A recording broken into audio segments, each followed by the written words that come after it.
శక్తి కలిగిన దేవుడు మనలందరినీ కూడా బలముతో నింపి ఈ రాత్రి కాలమందు గొప్పగా ఉజ్జీవంగా ఈ ఆరాధన క్రమాన్ని దేవుడు నడిపిస్తూ ఉన్నాడు. హల్లెలూయా, హల్లెలూయా.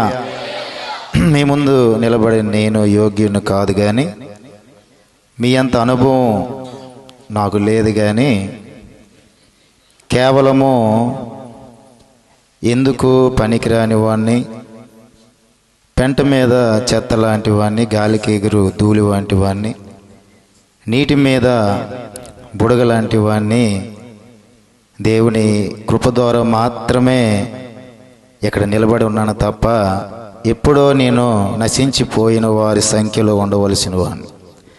కేవలం ఆయన ప్రేమను చూపి ఈరోజు దేవుని కృప ద్వారా ఆయన సంఘ సభ్యులలో నన్ను ఉంచినందుకు దేవునికే సమస్త మహిమ కలగాలని ఆశిస్తూ ఉన్నాను. హల్లెలూయా. ఈ అవకాశం ఇచ్చిన మరి అయ్యగారికి, అమ్మగారికి, కూడి వచ్చిన సంఘానికి కృతజ్ఞతాస్తుతులు చెల్లించుకుంటూ ఉన్నాను. మరి ఇంతవరకు మనము ఆరాధన గురించి ఎన్నో మరి మాటలు మరి మన సహోదరులందరూ చాలా చక్కగా మాట్లాడుతూ వచ్చారు. మరి వాళ్ళకన్నా నేనేం గొప్పగా చెప్పలేను, కానీ ఆరాధన అనేది చాలా బలమైనది. అది చెయ్యడము అందరికీ సాధ్యమే. అది యవనస్తులే చేయగలరు, లేదు వృద్ధాప్యంలో ఉన్నవారు చేయలేరు, కౌవార్యం వచ్చిన వారు, హెల్త్ బాగలేని వారు, హార్ట్ ఆపరేషన్లు చేసుకున్నవారు, ఏ మరి అనారోగ్య పరిస్థితిలో ఉన్నవారు ఈ ఆరాధన చేయలేరు అనుకోవడము మన ఒక అపోహ. ఆరాధన అనేది దేవునికి మనకి సంబంధించినది. ఈ ఆరాధన క్రమాలు, ఈ ఆరాధన చేసే విధాలు ఎన్నో రకాలుగా ఉన్నాయి. కేవలము మనం మౌతు పట్టుకొని సంఘం ముందల ఆరాధన చేయడము కేవలము ఇదొక ప్రక్రియ, ఇదొక క్రమం అంతే.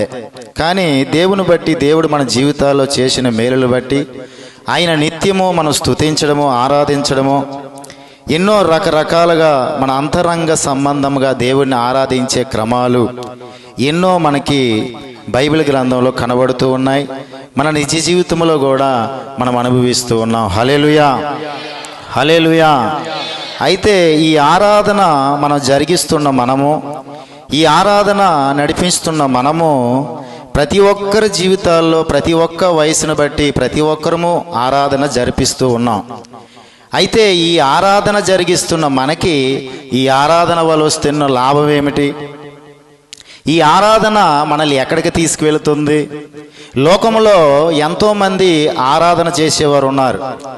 కొంతమంది సినిమా యాక్టర్లు ఆరాధన చేస్తూ ఉన్నారు, రాజకీయ నాయకులు ఆరాధన చేస్తూ ఉన్నారు, మరి రకరకాలుగా చూసుకుంటే క్రికెటర్లు ఆరాధిస్తున్న వారు ఉన్నారు. ఎంతోమందిని ఎన్నో రకాలుగా ఆరాధిస్తూ ఉన్నారు. ఈ లోకంలో వాళ్ళు చేసిన ఆరాధన కన్నా మన దేవుడికి చేసే ఆరాధన ఏమాత్రం కూడా తక్కువే.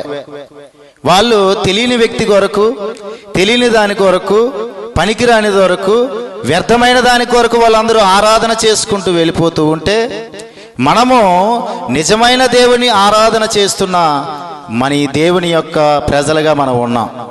అయితే లోకానుసారంగా ఆరాధన చేస్తున్న వారికి ఆరికేం దొరుకుతుంది?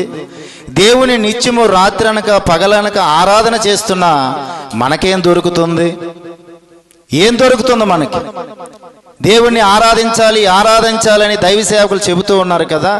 ఇలా ఆరాధిస్తే, మన దేవుని ఇలా ఆరాధించుకుంటూ వెళ్ళిపోతే మనకి ఏం దొరుకుతుంది లోకంలో? ఈ లోకంలో మనకి ఏం దొరుకుతుంది? ఎంతగానో ఆరాధిస్తూ ఉన్నాం, ప్రయాసపడుతూ ఉన్నాం, మరి హాల్ నైట్ ప్రేయర్స్ అంటే వస్తున్నాం, ఏకాంత కూడుకలు అంటే వస్తూ ఉన్నాం, ఇంకా గృహ కూడుకలు అంటే వస్తూ ఉన్నాం.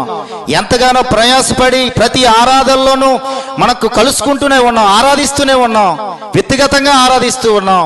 లోకం ఆరాధిస్తూ ఉంది, మనము ఆరాధిస్తూ ఉన్నాం మన దేవుణ్ణి. అయితే ఈ ఆరాధన వల్ల మనకు వచ్చే లాభం ఏమిటి? ఈ ఆరాధనకి, లోకానికి సంబంధించిన ఆరాధనకి, క్రైస్తవులుగా మనం ఆరాధించే ఆరాధనకి ఉండే వ్యత్యాసం ఏమిటి? ఇది మనం తెలుసుకోకపోతే మోసపోయే ప్రమాదం ఉంది. చూడండి, యెహోషువ గ్రంథంలో 6:20 చదవండి.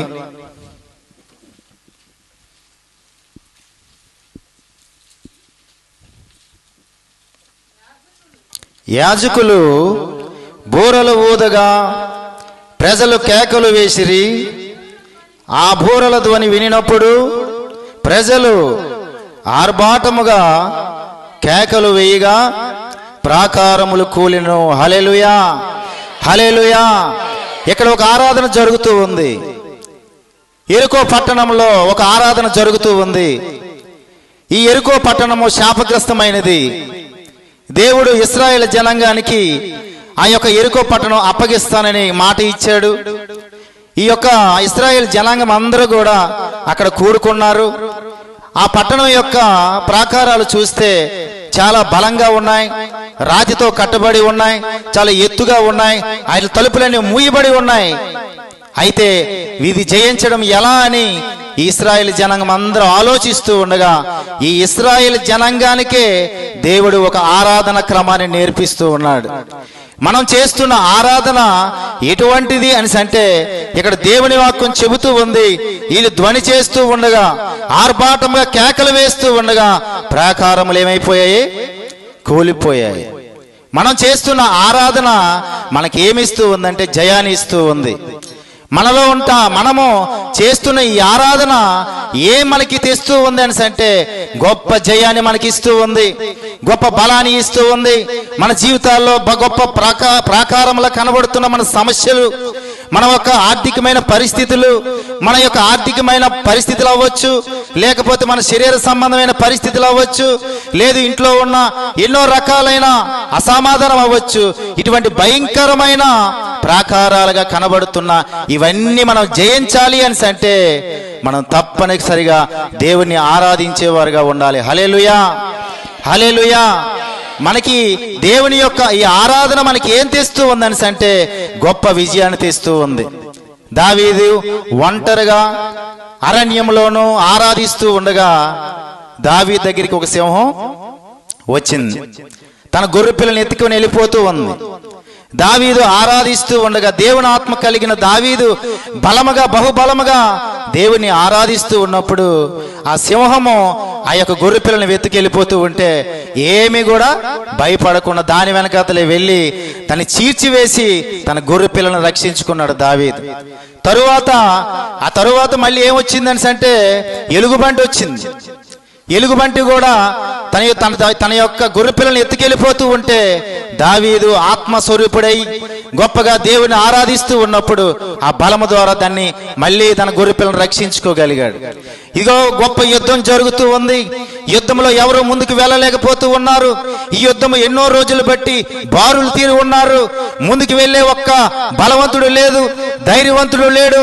ఆ బహుబలవంతుని చూస్తూ ఉన్నప్పుడు, గొలియాదును చూస్తున్నప్పుడు ఈ యుద్ధంలో ఎన్నో మలుపులు తిరుగుతూ ఉన్నాయి. కానీ ఎవరు ధైర్యం చేయలేని సమయంలోనూ దావీదు మహాశక్తి కలిగిన ఆ పరిపూర్ణమైన ఆరాధన చేయగలిగిన వాడు గనుక, ఓ సున్నతి లేని ఫిలిష్తీయుడా, నువ్వు మమ్మల్ని హేళన చేయడానికి నువ్వెంత, నీ బ్రతుకెంత అని చెప్పి ధైర్యంగా 5 రాళ్ళు పట్టుకెళ్ళి ఒకే రాయితో తల మీద కొట్టి నేలకు ఒరిగించాడు దావీదు. హల్లెలూయా.